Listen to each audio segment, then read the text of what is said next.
नमस्कार, मैं हूं गोविंद सिंह राधे और आप हैं कौटिल एकेडमी में। कौटिल एकेडमी में आज आप मेरे माध्यम से टेंस पढ़ने जा रहे हैं।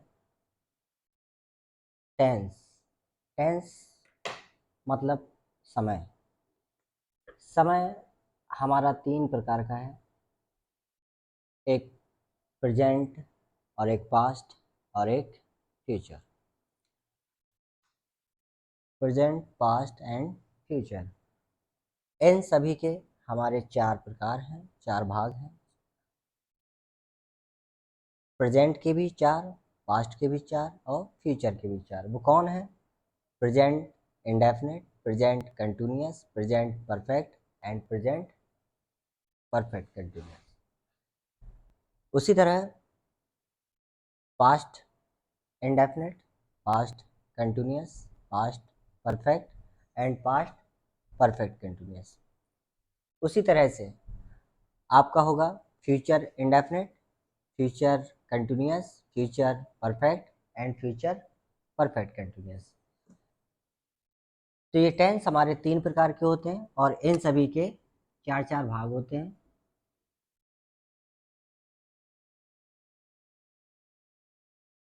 इस तरह से पढ़ने से पहले मैं आपको बता दूं कि ये जो भी मैं टेंस आपको पढ़ाने जा रहा हूँ, ये सभी के लिए है, चाहे वो सिलेबस के माध्यम से सिलेबस के लिए पढ़ रहे हो या फिर स्पोकन कोर्स के लिए पढ़ रहे हो और या फिर अपने कम्पिटिटिव एग्ज़ाम के लिए पढ़ रहे हो, क्योंकि बीच बीच में सभी को उनके लेवल का ज़रूर मिलेगा। इसके लिए आपको पूरा वीडियो देखना होगा, कहीं पे भी स्किप मत करिए। और चलिए हम स्टार्ट करते हैं अपना टेंस। तो टेंस हमने देख लिया, टेंस मतलब समय। तो समय अपना 3 प्रकार का होता है और स्पोकन क्लास के जो भी छात्र हैं वो अगर इन टेंस के बारे में ही जान जाते हैं तो लगभग लगभग 50% उन्हें इंग्लिश बोलने में काफ़ी सहायता मिलेगी, क्योंकि इंग्लिश बोलने के लिए हम या तो अपनी बात को प्रेजेंट में कहते हैं, या हम अपनी बात को पास्ट में कहते हैं, या फिर हम अपनी बात को भविष्य में कहते हैं। तो इन्हीं टेंसों में लगभग लगभग हम पूरा अपना बातचीत करते हैं। तो अगर आप ये टेंसों को जान लेते हैं तो लगभग आपका स्पोकन जो सिलेबस होता है वो 90% कंप्लीट हो जाता है। तो इसलिए आप काफ़ी गौर से देखें और ध्यान से पढ़ें। तो आज हम स्टार्ट करेंगे टेंस। टेंस में सबसे पहले आपका आएगा प्रेजेंट और प्रेजेंट में सबसे पहले आएगा आपका इंडेफिनिट।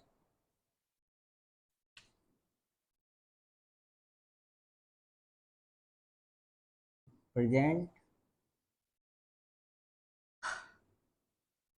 इंडेफिनिट। तो प्रेजेंट इंडेफिनिट टेंस क्या होता है? तो सबसे पहले मैं आपको इनकी परिभाषाओं, इनकी डेफिनेशन से रूबरू करा दूं। Present indefinite, present indefinite tense is used to express habitual action.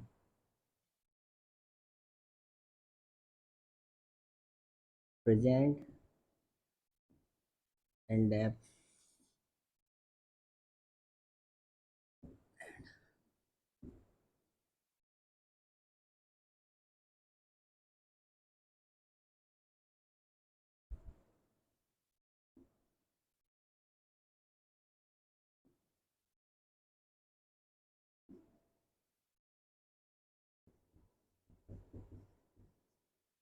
present indefinite tense is used to express habitual action.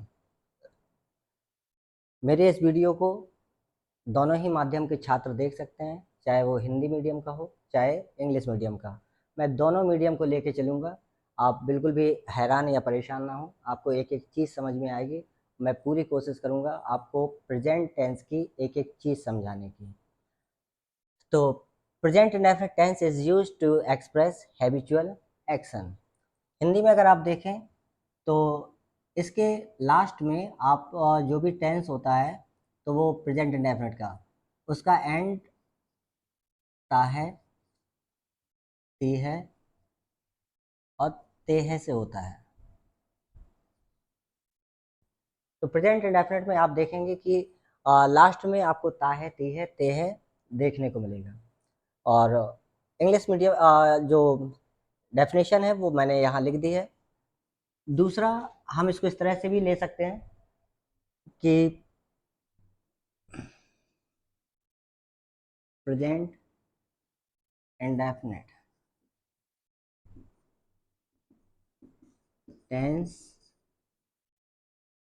is used to indicate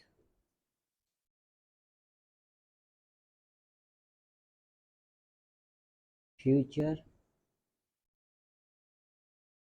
events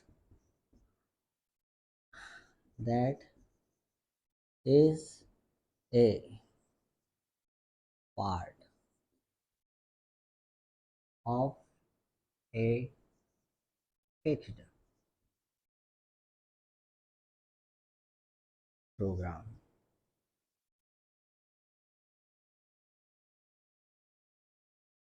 Present indefinite tense is used to indicate future events that is a part of a fixed program. Present tense का प्रयोग आप वहाँ भी कर सकते हैं future events को दिखाने के लिए, भविष्य में उस इवेंट को दिखाने के लिए, उस बात को बताने के लिए जो आपकी ऑलरेडी फिक्स है। जैसे हम इसको इस तरह से पहले मैं आपको डेफिनेशन लिख देता हूँ, फिर उसके बाद मैं क्रमबद्ध तरीके से आपको समझाने की कोशिश करूँगा। तो दो डेफिनेशन हो चुके हैं जहाँ हम प्रेजेंट इंडेफिनिट टेंस का यूज़ कर सकते हैं। तीसरा प्रेजेंट इंडेफिनिट का यूज़ कहाँ कर सकते हैं हम?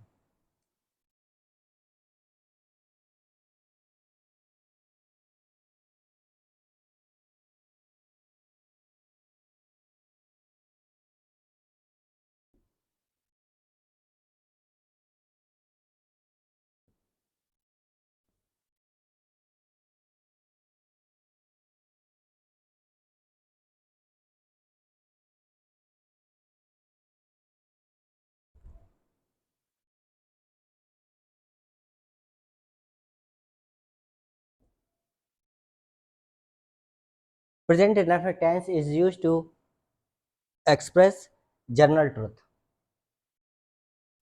चौथा, हम प्रेजेंट इंडेफिनिट का यूज कहाँ कर सकते हैं?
Present indefinite tense is used in exclamatory sentence.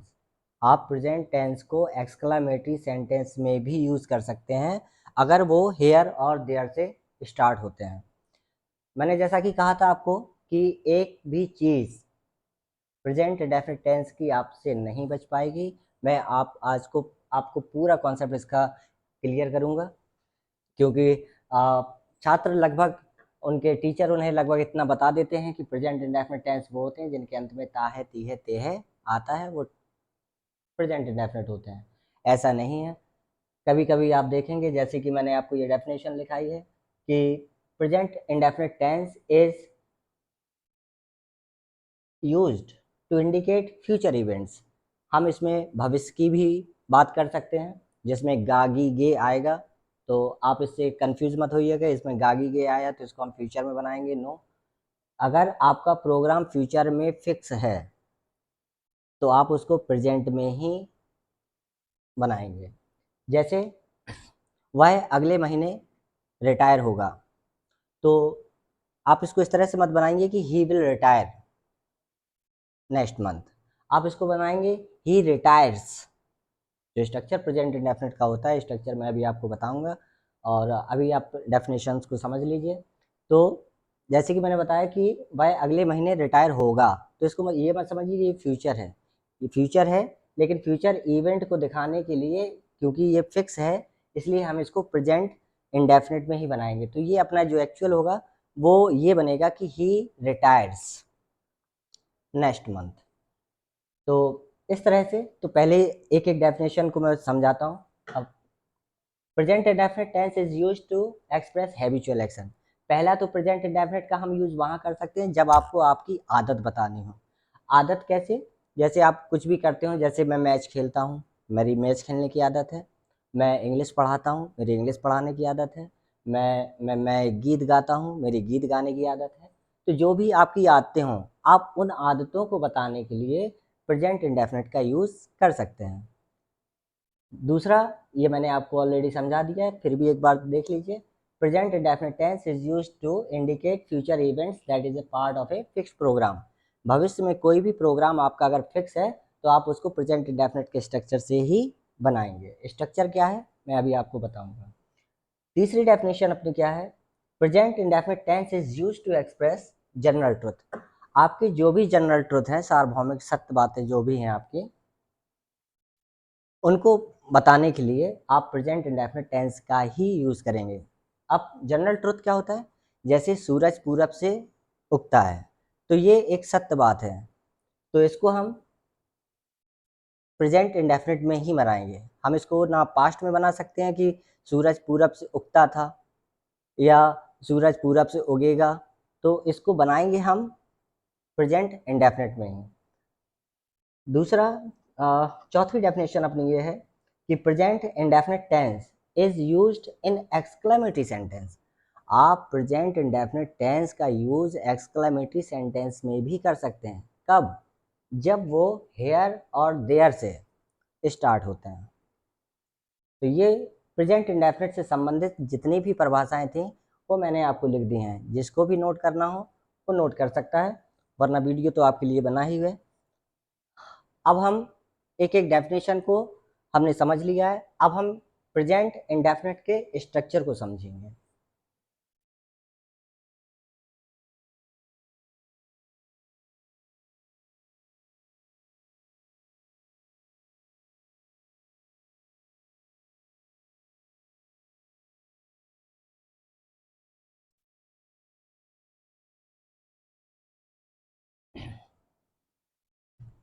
Present indefinite का स्ट्रक्चर है, सबसे पहले आप लगाते हैं इसमें सब्जेक्ट, फिर वर्ब की फर्स्ट फॉर्म लगाते हैं, उसके बाद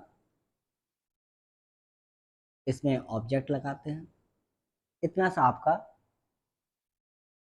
स्ट्रक्चर है। अब सब्जेक्ट अगर आपका ही, सी, इट यह सिंगुलर है, सिंगुलर मतलब एक वचन, कोई एक है, तो आप वर्ब के साथ में एस या ईएस लगाएंगे। और अगर आपका सब्जेक्ट आई, वी, यू, दे या प्लूरल है, तब फिर हमें ना एस लगाना है और ना ईएस लगाना है। इस बात को याद रखिएगा। जैसे हम कोई एक एग्जाम्पल लेते हैं कि वह स्कूल जाता है,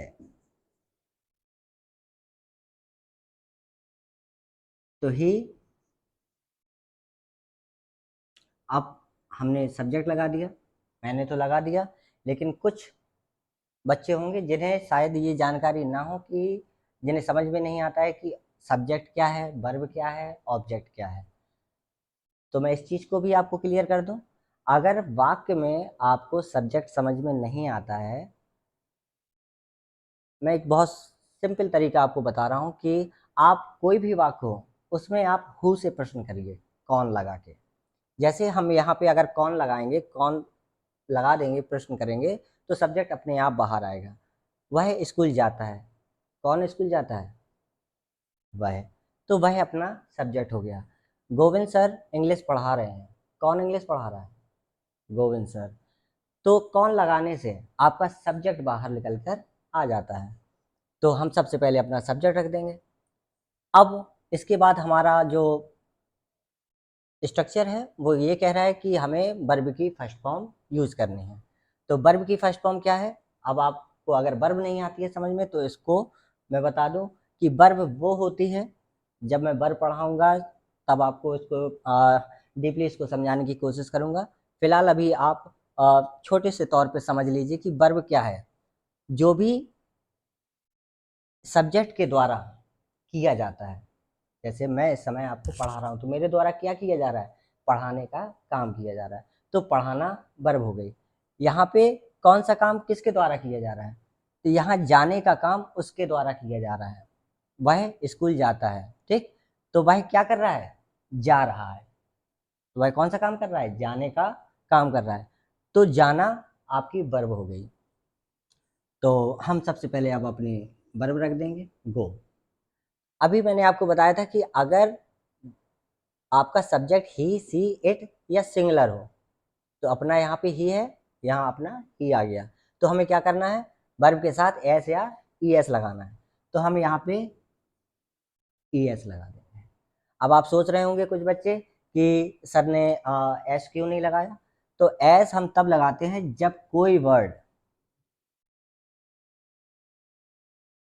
भी वर्ड हो, अगर उसकी एंडिंग आपकी ओ से, डबल एस से, सी एच से, एक्स से और एस एस से हो, तब आप ई एस लगाते हैं। और अगर आपकी किसी वर्ड की एंडिंग इनसे नहीं हो रही है, तब आप केवल एस लगाते हैं। तो हमारी यहाँ एंडिंग गो की किससे हो रही थी? ओ से। ओ यहाँ है, हाँ, तो ओ है, इसलिए हमने ई एस लगा दिया। अब अगर ये ना होता तो हम केवल एस लगाते। जैसे अगर हम यहाँ पे मान लो रीड होता, पढ़ना, तो यहाँ पे लास्ट में कौन सा लेटर आ रहा है? डी। तो डी हमारा यहाँ पे है, नहीं है, तो हम यहाँ ई एस नहीं लगाएंगे, हम यहाँ पे क्या लगा देते? एस, ठीक। Only reads. तो इस तरह से आप इसको भी समझ सकते हैं कि एस और यस कहाँ आता है। तो ही गोज। अब हम कहाँ, अब हमें लगाना है ऑब्जेक्ट। अब आप सोचते होंगे इसमें ऑब्जेक्ट है कि नहीं, तो इसको भी पता करते हैं। तो ऑब्जेक्ट पता करने का क्या होता है कि ऑब्जेक्ट हमारा पता चलता है क्या और किसको से। अगर हम वाक्य में क्या लगाएंगे, तो जिस तरह से कौन लगाने से ऑब्जेक्ट अपना सब्जेक्ट बाहर आया, उसी तरह क्या और किसको लगाने से अपना ऑब्जेक्ट बाहर आएगा। जैसे वह स्कूल जाता है, अगर हम इसमें क्या लगा के प्रश्न करें, तो आंसर देखो आता है कि नहीं? वह स्कूल जाता है, वह क्या जाता है? इसका आंसर नहीं आ रहा है, इसका मतलब स्कूल ऑब्जेक्ट नहीं है, ठीक। तो यहाँ पे हम केवल इसको अदर वर्ड या कंप्लीमेंट के रूप में ले लेंगे। He goes to school. यहाँ इसमें ऑब्जेक्ट नहीं आया है, इसमें केवल इतना है कि सब्जेक्ट है और वर्ब की फर्स्ट फॉर्म है। ऑब्जेक्ट इसमें अभी दिया ही नहीं है। ऑब्जेक्ट जैसे कोई वाक्य हो, जैसे वह इंग्लिश पढ़ता है, वह इंग्लिश पढ़ता है, तो अगर हम इसमें क्या लगाएंगे? या वह क्या पढ़ता है? इंग्लिश। तो इंग्लिश अपना ऑब्जेक्ट हो गया, तो इंग्लिश ऑब्जेक्ट है, लेकिन यहाँ स्कूल ऑब्जेक्ट नहीं है, ठीक। तो ही गोज टू स्कूल। एक कुछ चीज़ें होती हैं क्या, कुछ लोग इसमें he goes to the school लगा देते हैं, ठीक। ध्यान देना, जैसा कि मैंने कहा था कि ये सभी के लिए है, छोटे बच्चों के लिए भी है, बड़े बच्चों के लिए भी है, और जो कॉम्पिटिटिव की तैयारी कर रहे हैं उनके लिए भी है। ही गोज टू स्कूल, ये भी सही है। He goes to the school, ये भी सही है। इन दोनों में डिफरेंस कहाँ है? इन दोनों में डिफरेंस ये है कि ही गोज टू स्कूल जब हम कहते हैं, तो ही गोज टू स्कूल का मतलब है कि हम स्कूल पढ़ने के लिए जाते हैं। क्योंकि मोस्टली हम देखते हैं कि हम हॉस्पिटल जाते हैं इलाज करने के लिए, मंदिर जाते हैं पूजा करने के लिए, और कुछ चीज़ें होती हैं पर्टिकुलर जहाँ हम एक निश्चित उद्देश्य के लिए ही जाते हैं। तो जब हम निश्चित उद्देश्य के लिए जाते हैं तब हम टू और सीधे नाउन का यूज करते हैं। जैसे I go to hospital, not go to the hospital. I go to school, not go to the school. ठीक, लेकिन अगर हम ये कहें कि I go to the school, ये गलत भी नहीं होगा। लेकिन ये सही कब होगा?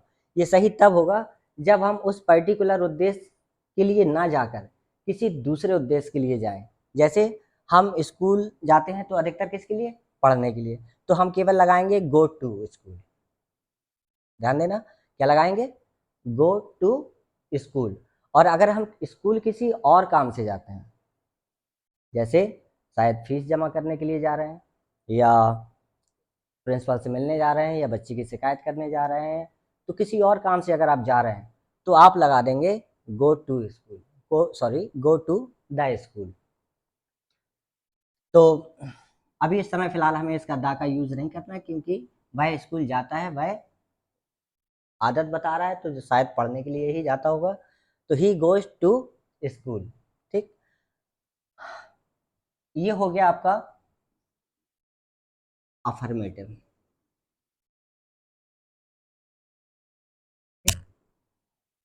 अब अफर्मेटिव के बाद हम इसको नेगेटिव बनाएंगे। वह स्कूल जाता है, वह स्कूल नहीं जाता है। ठीक, तो वह स्कूल नहीं जाता है, इसके लिए हम स्ट्रक्चर कौन सा यूज करेंगे? सब्जेक्ट लगाएंगे। सब्जेक्ट आपको मालूम है, वह ही।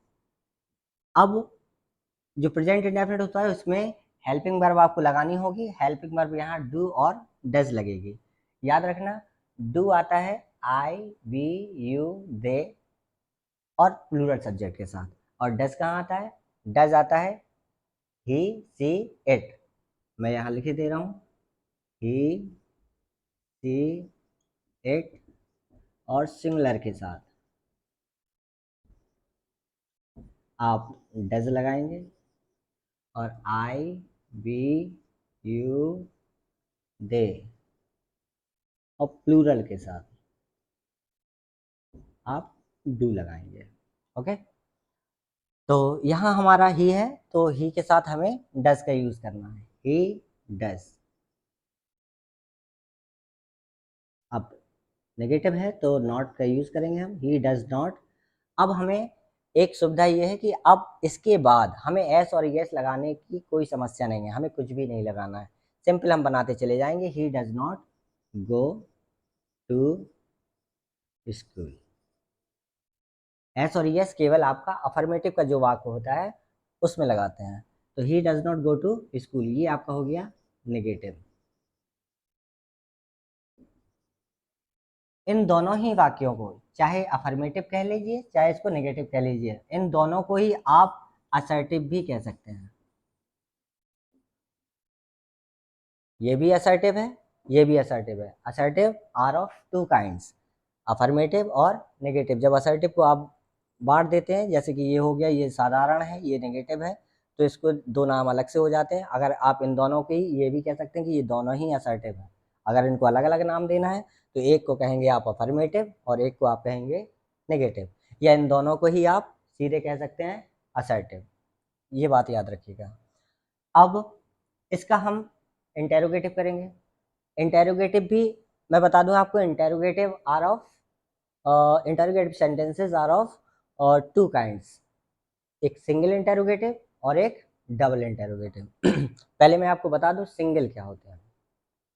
सिंगल इंटेरोगेटिव वो वाक्य होते हैं जिनमें आप क्या से प्रश्न करते हैं, और दूसरी पहचान ये है कि उनके उत्तर यस और नो में आएंगे। जैसे, क्या गोविंद सर इंग्लिश पढ़ाते हैं? हाँ, गोविंद सर इंग्लिश पढ़ाते हैं। क्या क्या मोहन माखन खाता है? हाँ, मोहन माखन खाता है।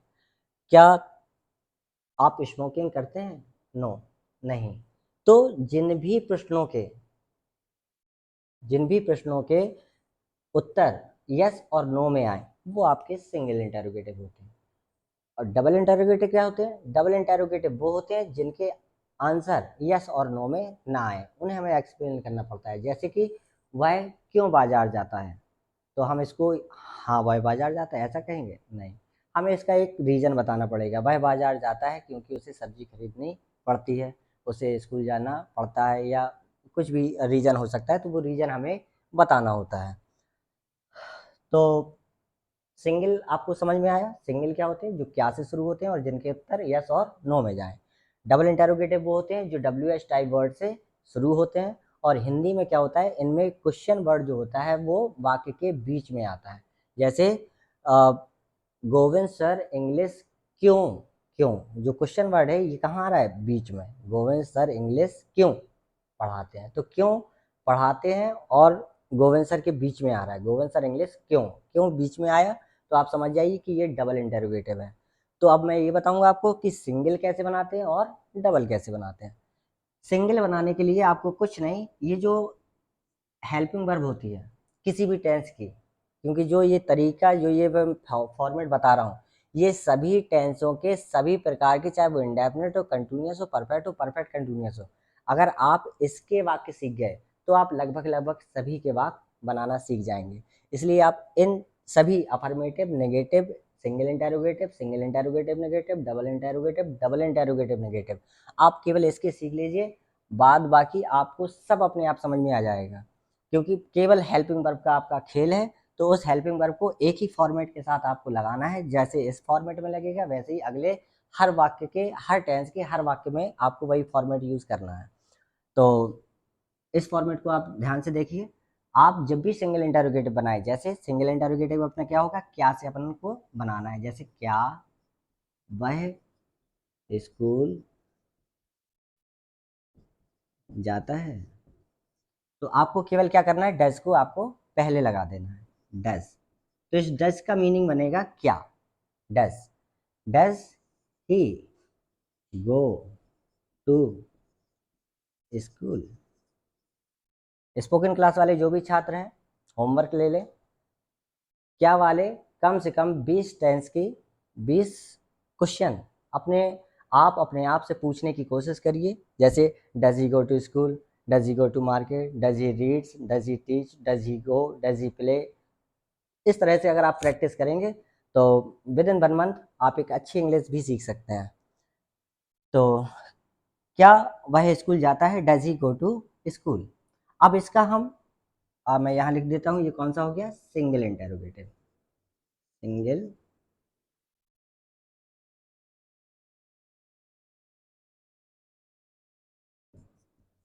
इंटेरोगेटिव। अब हम देखेंगे इसका सिंगल इंटेरोगेटिव का नेगेटिव। जैसे क्या वह स्कूल जाता है, तो इसका बनेगा क्या वह स्कूल नहीं जाता है, तो does he not go to school. Very simple, does he go to school, does he not go to school. अब हम, ये हो गया आपका single interrogative negative, single interrogative negative. अब हम देखेंगे डबल इंटेरोगेटिव।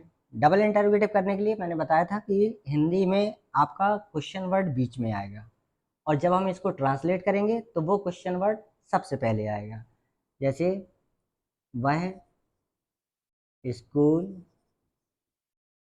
क्यों जाता है, तो यहाँ क्यों कहाँ आया, आपका बीच में।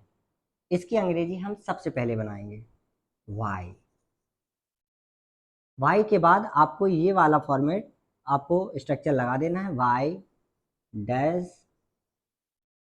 ही go to school, why does he go to school, वह स्कूल क्यों जाता है। अब इसके बाद ये हो गया आपका डबल इंटरव्यू। Double interrogative. अब इसके बाद होगा हमारा इसका नेगेटिव, तो इसका नेगेटिव बनेगा वह स्कूल क्यों नहीं जाता है, वह स्कूल क्यों नहीं जाता है। ठीक, वह स्कूल क्यों नहीं जाता है, तो इंग्लिश होगा इसका why does he not go to school. ठीक, why does he not go to school, ये अपना कौन सा हो गया, ये हो गया अपना डबल इंटेरोगेटिव नेगेटिव। क्लियर। तो ये आपका प्रेजेंट इंडेफिनिट का जो स्ट्रक्चर था वो यहाँ कंप्लीट हो गया है। अब एक चीज़ और मैं जिसमें आपको डाउट हो सकता है, मैं बता दूं आपको।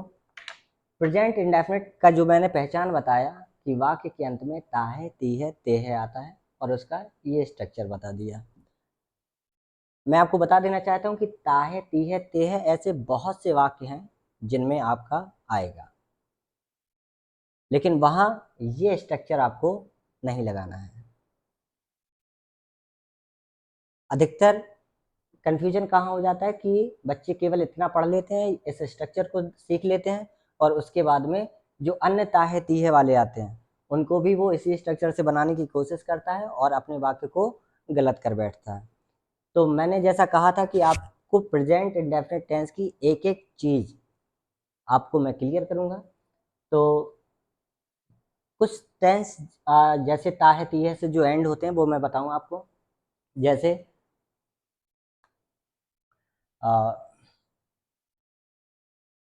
मुझे इसको मिटाना होगा।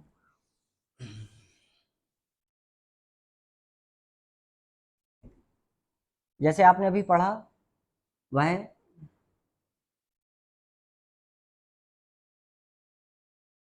पढ़ता है, ये आपने अभी एक स्ट्रक्चर पढ़ा, ये सेम इसी का है। इसका ये भी हो सकता है और जो ताहे तीहे वाला है लेकिन स्ट्रक्चर चेंज होगा, वह पढ़ता तो है। इसमें भी ताहे आ रहा है, इसमें भी ताहे आ रहा है। वह पढ़ता रहता है, वह पढ़ता ही रहता है, वह हमेशा पढ़ता रहता है, उसे पढ़ना पड़ता है। अब देखिए, यहाँ लगभग 6 टेंस हैं, 6 वाक्य हैं जिसमें सभी में ता है, तो है, ता है, ता है, ता है, ता है, सभी में आपका ता है, ता है, ता है आ रहा है। लेकिन ये जो स्ट्रक्चर मैंने बताया वो ये केवल इसके लिए है। बाकी की ये जो ता है, ता है, ता है आ रहा है, ये भी प्रेजेंट इंडेफिनिट में है, लेकिन स्ट्रक्चर सबके अलग हैं। अगर आप जानना चाहते हैं कि इसके स्ट्रक्चर क्या हैं, इनको बनाने का तरीका क्या है, तो आप मेरी चैनल को सब्सक्राइब कर दीजिए ताकि नेक्स्ट वीडियो में मैं आपको इन सभी की जानकारी दे सकूं। तब तक के लिए धन्यवाद, नमस्कार।